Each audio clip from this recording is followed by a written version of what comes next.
राज्यातील महानगरपालिका निवडणुकींच्या पार्श्वभूमीवर प्रसिद्ध झालेल्या प्रारूप मतदार याद्यांमध्ये मोठ्या प्रमाणात घोळ असल्याचं निदर्शनाला आलंय। काँग्रेससह विरोधी पक्षांनी हा मुद्दा उपस्थित करत प्रारूप मतदार याद्यांवर हरकत घेण्याची मुदत वाढवण्याची मागणी केली होती। या मागणीनुसार राज्य निवडणूक आयोगानं मतदार याद्यांचा सुधारित कार्यक्रम जाहीर केलाय। यामध्ये प्रारूप मतदार याद्यांवर हरकत घेण्याची मुदत 3 डिसेंबरपर्यंत वाढवण्यात आली आहे।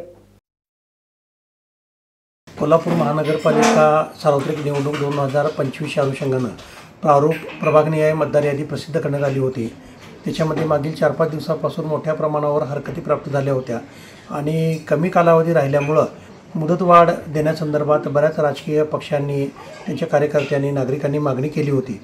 त्याच्या अनुषंगानं महानगरपालिकेमार्फत जे काही वस्तुस्थिती आहे तर ती राज्य निवडणूक आयोगाला कळवण्यात आली होती आणि संपूर्ण राज्यभरामध्येच हा विषय असल्यामुळं माननीय राज्य निवडणूक आयोगाच्या आज आदेश आलेला आहे, ज्याच्यामध्ये हरकत घेण्यासाठी जी 27 तारीख म्हणजे उद्याची तारीख जी शेवट तारीख होती त्याच्याऐवजी 3 डिसेंबरपर्यंत आपल्याला हरकती सूचना मांडता येणार आहेत। या हरकती सूचना प्राप्त झाल्यानंतर अंतिम यादी अगोदर 5 डिसेंबरला प्रसिद्ध होणार होती, त्याच्याऐवजी ती 10 डिसेंबरला प्रसिद्ध होणार आहे।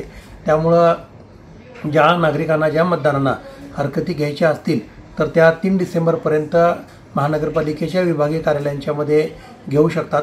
तसंच मोठ्या प्रमाणावर ज्या हरकती आलेल्या आहेत त्या हरकतीचं निर्गती करण्यासाठी सुद्धा आम्ही महानगरपालिकेमार्फत वॉर्ड ऑफिसला स्टाफ उपलब्ध करून दिलेला आहे, नियंत्रण अधिकारी नेमलेले आहेत आणि सर्व BLO, सुपरवायझर, सर्व JE, सर्वेअर यांची बैठक घेऊन अचूक पद्धतीनं या मतदार याद्या करण्यासंदर्भात आम्ही सूचना दिलेल्या आहेत, ज्याच्यामध्ये प्रारूप याद्या बनवत असताना ज्या काही त्रुटी राहिल्या असतील तर त्या दूर करण्यासाठी सर्व मतदार याद्यांची, सर्व प्रभागांची, सर्व यादी भागाची पडताळणी फिजिकली समक्ष ठिकाणावर जाऊन करण्यासंदर्भात सूचना दिलेल्या आहेत, जेणेकरून अचूक मतदार यादी तयार होईल आणि नागरिकांना त्यांचे मतदान हे कोणत्या वॉर्डमध्ये गेलेलं आहे हे पाहण्यासाठी हेल्प डेस्कची सुद्धा सोय केली आहे, ज्याच्यामध्ये नागरिकांना वॉर्ड ऑफिस असेल, आपल्या प्राथमिक आरोग्य केंद्र असतील किंवा महानगरपालिकेचं जनसंपर्क कार्यालय असेल त्या ठिकाणी जाऊन आपलं मतदान कोणत्या वॉर्डमध्ये आलेलं आहे हे सुद्धा पाहण्याची सोय आम्ही करून दिलेली आहे। त्यामुळे नागरिकांनी 3 डिसेंबरपर्यंत हरकती आणि सूचना मांडाव्यात अशी या निमित्तानं आवाहन करत आहे।